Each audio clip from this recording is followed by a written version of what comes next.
Welcome to Uzbekistan, a country so full of surprises and contrasts that it might just make you question everything you thought you knew about the world. Tucked away in the heart of Central Asia, Uzbekistan is often overlooked by travelers, yet it boasts wonders that few other places can match. It's one of only two doubly landlocked nations on Earth, surrounded entirely by other landlocked countries, and it's the most populous country in Central Asia, with over 37 million people. This is a land where ancient Silk Road caravans once crisscrossed golden deserts, where cities as old as Rome thrive with exquisite architecture, and where cultural traditions are as vibrant as its stunning mosaics.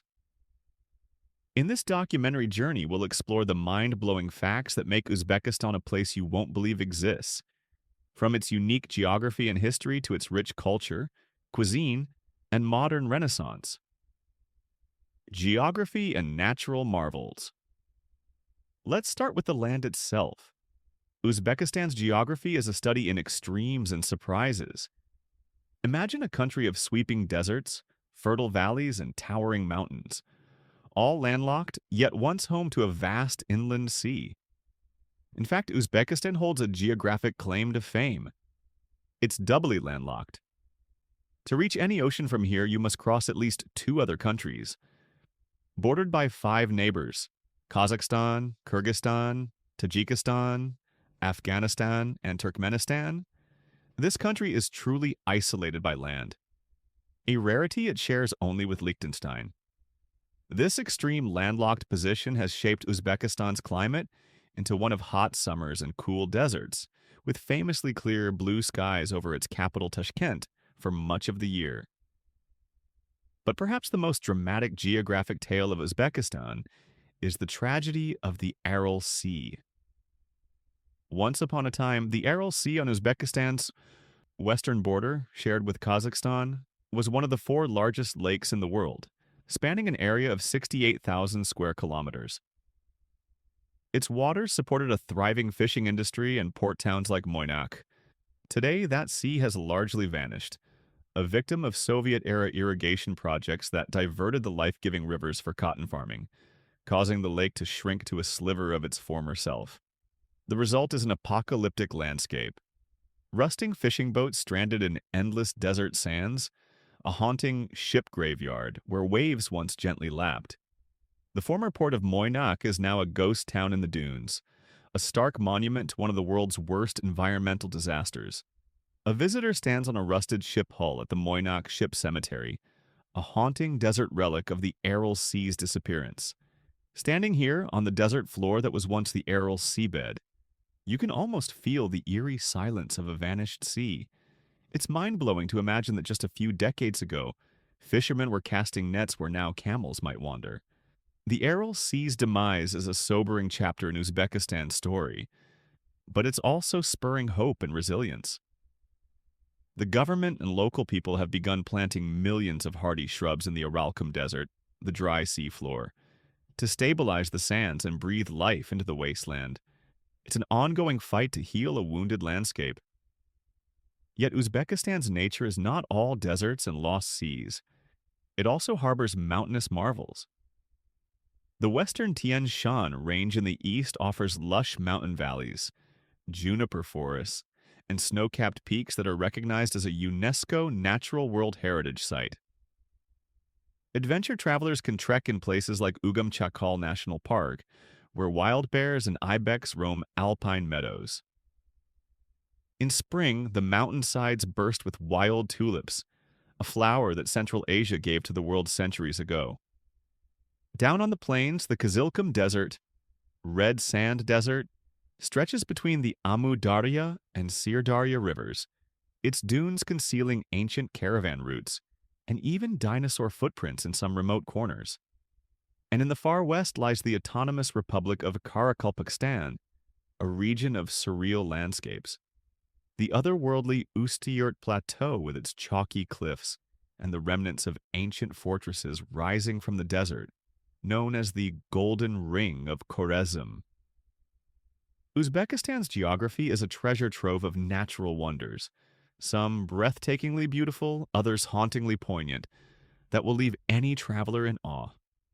Ancient cities and Silk Road architecture. If you think Uzbekistan's landscapes are unbelievable, just wait until you step into its ancient cities. This land was a nexus of the Silk Road, and its cities rose to glory as wealthy trading hubs adorned with architectural marvels.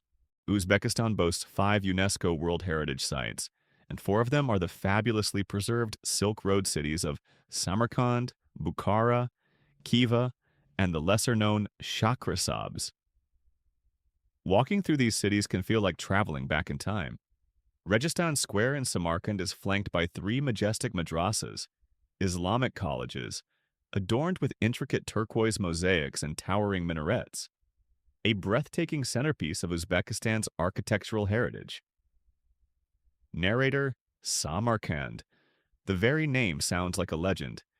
And indeed, Samarkand is over 2,500 years old, one of Central Asia's oldest continuously inhabited cities.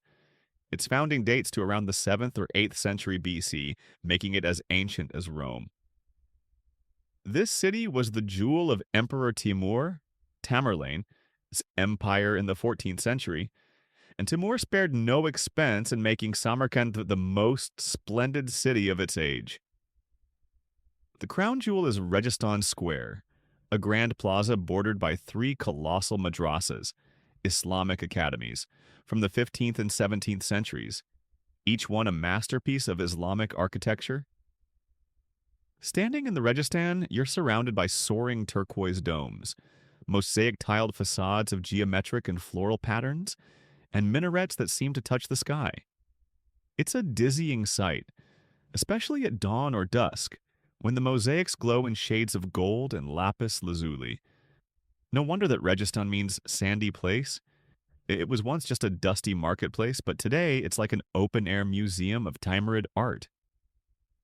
As you marvel at the Ulugh Beg Madrasa, built by Timur's grandson, the scholar king Ulugh Beg, consider that this city was a center of science and culture. In fact, Ulugh Beg himself built an astronomical observatory here in 1420, complete with an enormous sextant to chart the stars, one of the most advanced observatories of the medieval world. Bukhara, another legendary city, was an ancient Persian kingdom's capital and a pivotal stop on the Silk Road. It's so well preserved that it earned the nickname City Museum. With over 150 historic monuments packed into its old town alleys, Bukhara offers a magical labyrinth of sand-colored mosques, madrasas, caravanserais, and bazaars. Many structures date back 1,000 years. One iconic landmark is the Kalyan Minaret, a graceful tower of glazed bricks that soars 45 meters high. When the Mongol conqueror Genghis Khan invaded in 1220, he was so awestruck by the minaret's beauty that he ordered it spared while his armies razed the rest of the city. To this day, the Kalyan Minaret, nicknamed the Tower of Death in local lore, as legend says criminals were once thrown from its top, still stands, casting its long shadow over Bukhara's historic center. Nearby is the Ark Fortress, a massive citadel that was the seat of Bukhara's emirs for centuries. Exploring its dusty courtyards and throne room, you can almost picture silk-clad traders paying tribute with bags of gold and exotic goods. Then there's Khiva, a desert oasis that appears like a mirage of medieval glory. Khiva's old inner city, Ichinkala, is encircled by formidable mud brick walls that glow in the setting sun. This was the first site in Uzbekistan inscribed by UNESCO in 1990, and it's the largest surviving walled city in Central Asia. Enter through its gates and you step into an open-air museum. Over 50 historic structures tightly packed along narrow lanes. You'll see minarets adorned with bands of teal tile like the famous Kalta Miner, a short and stout minaret that was left unfinished, yet is strikingly beautiful with its glazed patterns. There are madrasas with carved wooden pillars, palaces with intricate majalaika, and bustling handicraft workshops. Khiva was once a notorious slave trading hub, but today it captivates visitors with cultural riches instead. Walking atop the 10-meter-high city walls at dusk Listening to the call to prayer echo among the tiled domes is an unforgettable experience. Kala truly feels timeless, so much so that electricity lines are hidden underground to preserve its ancient ambiance. Finally, we must mention Shakrisabz, the birthplace of Timur. Nestled at the foot of the Pamir Mountains, this town holds the ruins of Timur's Aksaray Palace, which must have been mind-blowing in its day. Its monumental entry gate towers hinted at the scale. They are partially standing at about 40 meters high. Shakrisabz's historic center is another UNESCO site, containing lovely mausoleums and mosques from the Timurid era. However, Shakrisabz also serves as a cautionary tale. In recent years, overzealous redevelopment led UNESCO to label it endangered, reminding us that preserving the past is a delicate balance with modern needs. All these cities, Samarkand, Bukhara, Khiva, Shakrisabz, thrived thanks to the Silk Road, that ancient network of trade routes connecting China to Europe. As traders passed through carrying silk, spices, gold, and paper, they enriched these cities not only with wealth but with culture, ideas, and diversity. It's said that in Samarkand's markets, you could hear a dozen languages at once, and in Bukhara's caravanserais, inns, learn news from Constantinople to India. Even today, Uzbekistan's bazaars overflow with that cosmopolitan spirit. You see Persian carpets, Chinese silk, Indian tea, Russian dishes, all side by side. No discussion of Silk Road heritage is complete without noting that Uzbekistan has been at the crossroads of empires. Conquered by Alexander the Great in the 4th century BCE, ruled by Persian dynasties, Arab caliphates, Turkic Khans, the Mongols of Genghis Khan, and later incorporated into the Russian Empire and Soviet Union. Each left their mark, but Uzbekistan's heart remained resiliently its own. The result is a tapestry of architecture and history that is simply mind-blowing to encounter firsthand. Cultural traditions and customs. Beyond the bricks and mortar of monuments, Uzbekistan's culture is alive with unique traditions and hospitality that will enchant any visitor. Uzbeks are often hailed as some of the warmest, most welcoming people you'll ever meet. Hospitality here isn't just a practice, and it's practically a sacred duty. Guests are treated like royalty, and there are all sorts of customs to show respect and goodwill. In fact, local lore says a guest is a gift from God. Don't be surprised if a family invites you, a stranger, into their home for a meal. They'll likely serve you their best plov and endless cups of tea. One of the first cultural experiences you'll encounter is the chaikhana, tea house culture, and the tea ceremony. But this isn't a formal Japanese-style ceremony. It's done the Uzbek way with its own twist. Tea, usually green tea called kok choy, is the drink of hospitality. When you sit down as a guest, the host will perform a small ritual, pouring the tea from the pot into a ceramic bowl called a piala, then pouring it back into the teapot and repeating this 3 times. This ritual of 3 pours serves to rinse and mix the tea, but it's done with a kind of reverence. Only after the 3rd pour will the host finally hand you the bowl of tea, filled only about halfway. Why half full? Because in Uzbek tradition, a half-filled tea bowl is a sign of respect, inviting you to relax and enjoy many refills. If a host fills your cup to the brim, it's actually a usually unintended signal that it's time to leave. So they keep it half full and continually top it off, ensuring you linger for conversation. And don't worry if you hear some slurping. Sipping noisily is a sign that you're really enjoying the tea. A spread of traditional Uzbek delights.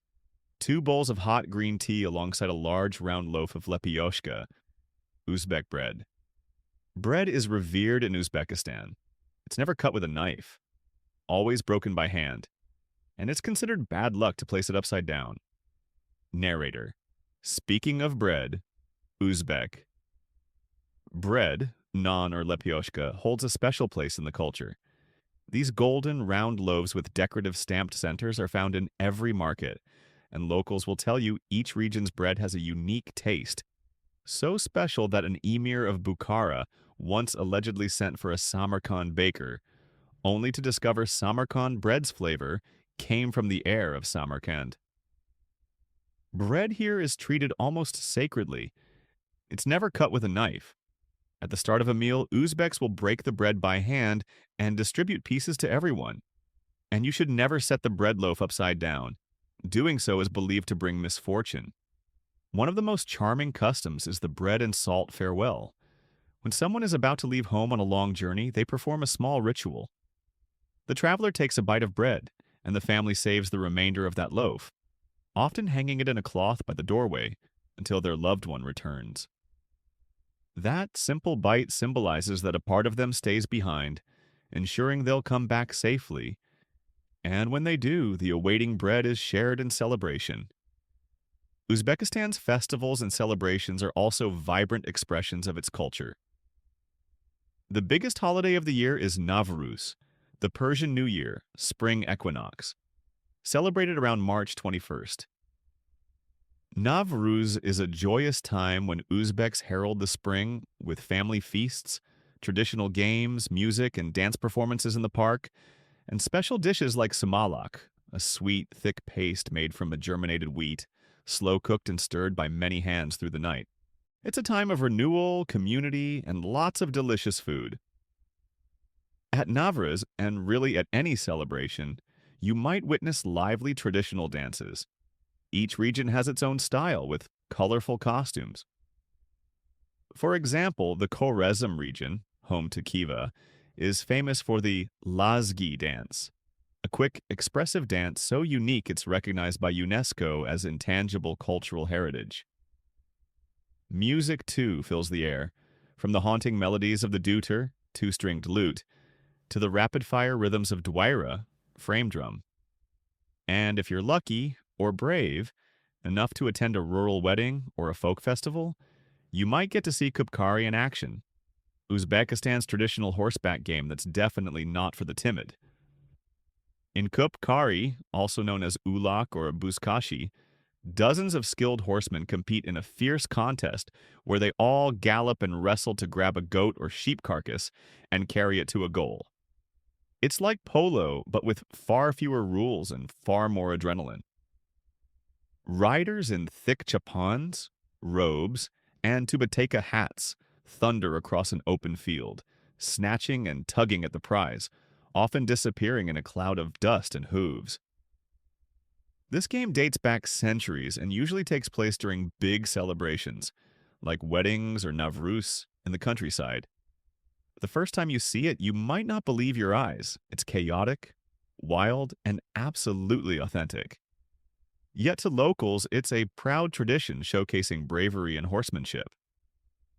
Fun fact, Kupkari in Turkic and Persian roughly means everyone's work, hinting at the scrum of riders all vying in the melee.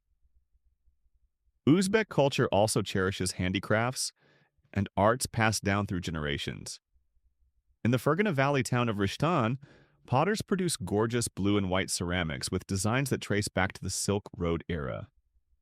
In Margolin, you can visit workshops where they make atlas silk fabric using traditional Iykut dyeing techniques, the vibrant zigzag and kaleidoscope patterns you see in many Uzbek textiles.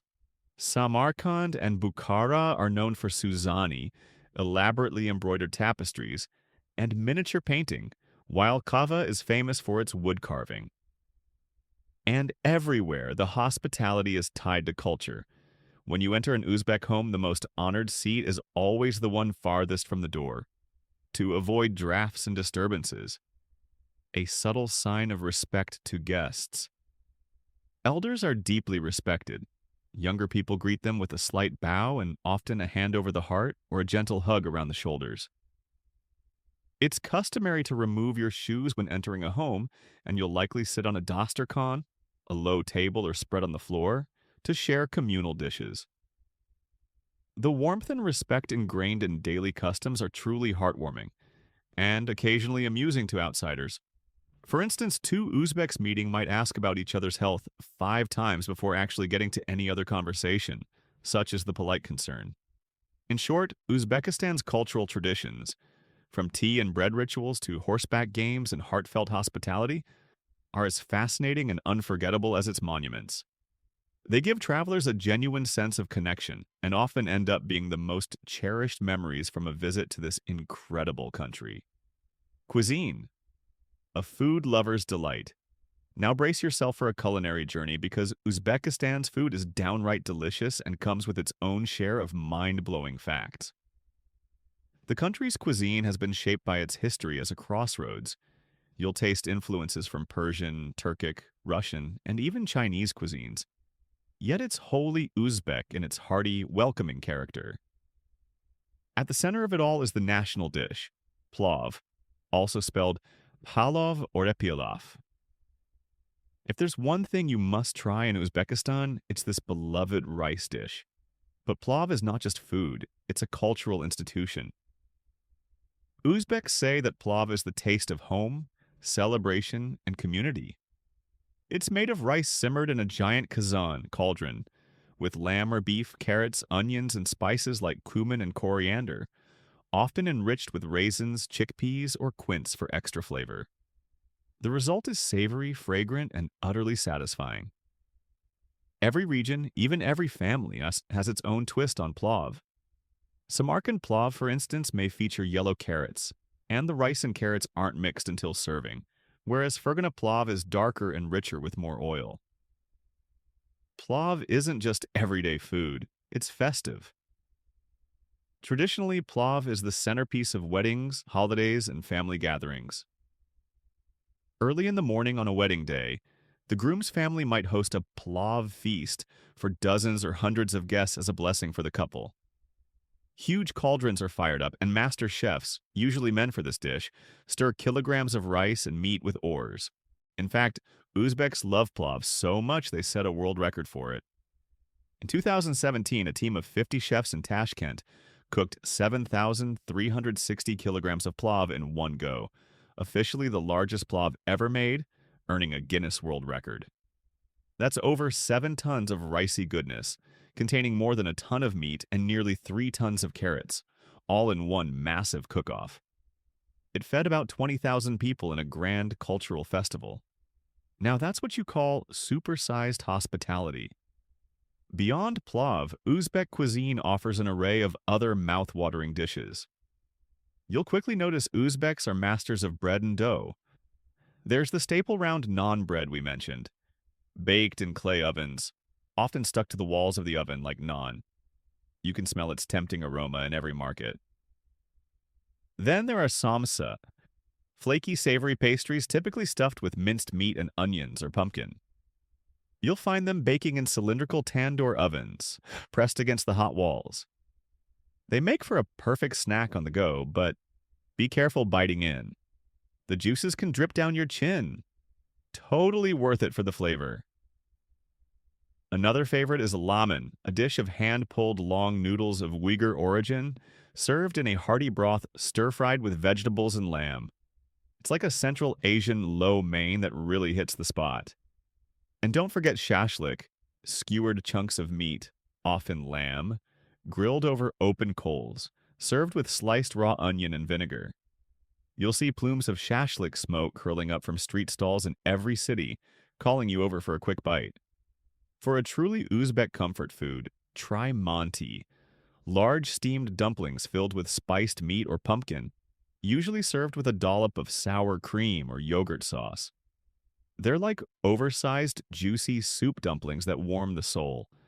And in the chilly winter, locals love Sherpa, a rich soup made with mutton pieces and chunky vegetables and potatoes, simmered for hours with herbs. It's hearty enough to be a meal on its own. But perhaps the most surprising pride of Uzbek cuisine is its fruits and produce. This country was a key provider of fruits on the Silk Road. Melons, especially, are almost mythical here. Alexander the Great supposedly tasted Uzbek melons and declared them the sweetest in the world. Uzbek melons and watermelons are indeed extraordinary, huge, fragrant, and honey-sweet.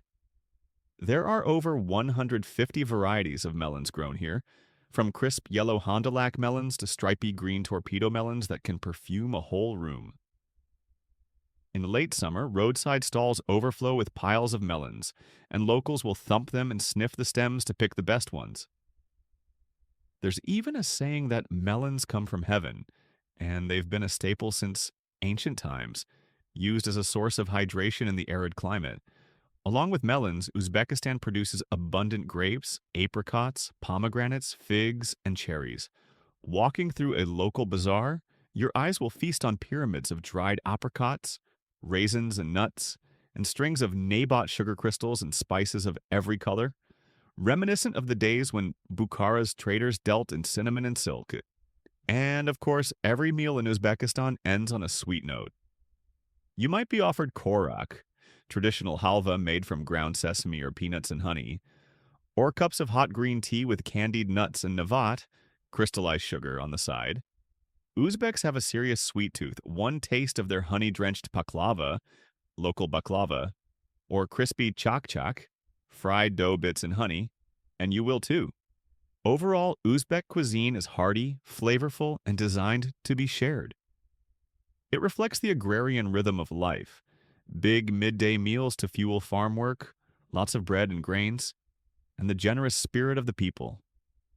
You'll leave the table very full and very happy, and probably with new friends, since in Uzbekistan, eating is a communal joy.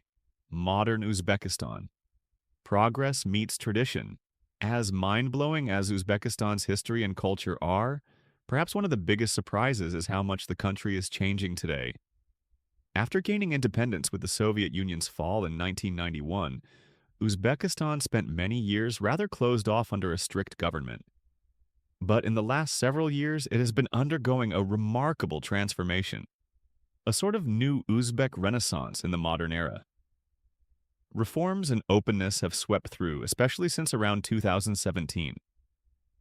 The country's new leadership initiated historic economic and social reforms, from lifting currency restrictions and encouraging entrepreneurship to improving human rights.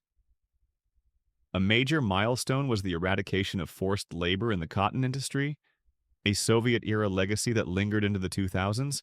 By 2021, a huge win for human dignity and for Uzbekistan's international image. The effect of these reforms has been profound. Uzbekistan's economy is growing, and it's opening up to the world. One area where you can tangibly feel this change is tourism. Uzbekistan has thrown open its doors to travelers, introducing visa-free entry for many countries and heavily promoting its Silk Road heritage. The result? Tourism absolutely boomed. The number of visitors and tourism revenue more than doubled in just a couple of years after 2017. In 2019, over 6 million people visited, a huge number for a country previously off most tourists' radar. And although global events like the pandemic slowed things, the trend is back on track with new records being set. The government is even launching initiatives for niche tourism, from adventure trekking in the mountains to cultural tours and even ecotourism in the Aral Sea region, to showcase the country's diversity. On the infrastructure front, Uzbekistan is racing into the future. The pride of modern transport is the sleek Afrosub high-speed train, a bullet train service that links Tashkent, Samarkand, Bukhara, and other cities. These Spanish-made Talgo trains whisk passengers across the desert at up to 210 kilometers per hour, turning what used to be an all-day drive into a couple of hours of comfort. Imagine gliding from the capital to Samarkand in just 2 hours, watching the steppes zoom by and then stepping off to gaze at the Registan. It's a travel experience blending tomorrow's tech with yesterday's glory. There are plans to expand these lines further, potentially connecting into neighboring countries, which could make Silk Road trail adventures even more accessible. In the cities, especially the capital Tashkent, you'll find a fascinating mix of Soviet-era infrastructure and new development. Tashkent is often called Central Asia's most cosmopolitan city. After a devastating earthquake in 1966 leveled much of it, the city was rebuilt with Soviet modernist flair. So you have broad boulevards, 1970s concrete apartments, and verdant parks. But alongside that, you now see glittering new high-rises, shopping malls, and trendy cafes signaling a new era. The city's skyline is punctuated by the 375-meter-tall Tashkent TV Tower, the tallest structure in Central Asia. It was once the third tallest tower in the world when built in 1985. On the streets, you'll notice another quirky fact. The majority of cars are Chevrolets, a legacy of an American-Uzbek joint venture that established a huge auto plant here, meaning Uzbeks drive locally produced Chevy models everywhere. So don't be surprised to see more Chevy logos in Tashkent than in some US cities. And then there's the Tashkent Metro, a true modern gem. Not only is it incredibly practical for getting around the sprawling city, but it's also jaw-droppingly beautiful. When the metro opened in 1977, it was designed as both a transit system and a nuclear bomb shelter, hence its depth and sturdy construction. For decades, it was actually illegal to take photos inside. The stations were considered military sites. A ban finally lifted in 2018. Now, visitors can freely admire and photograph what is undeniably one of the world's most ornate subway systems. Each station has its own theme and artistic design, often honoring poets, astronomers, or aspects of Uzbek history. One station might have grand chandeliers hanging from carved domed ceilings. Another is lined with beautiful blue mosaics, and yet another glitters with marble, granite, and engraved metalwork. It's like stepping into an art museum on your way to the market.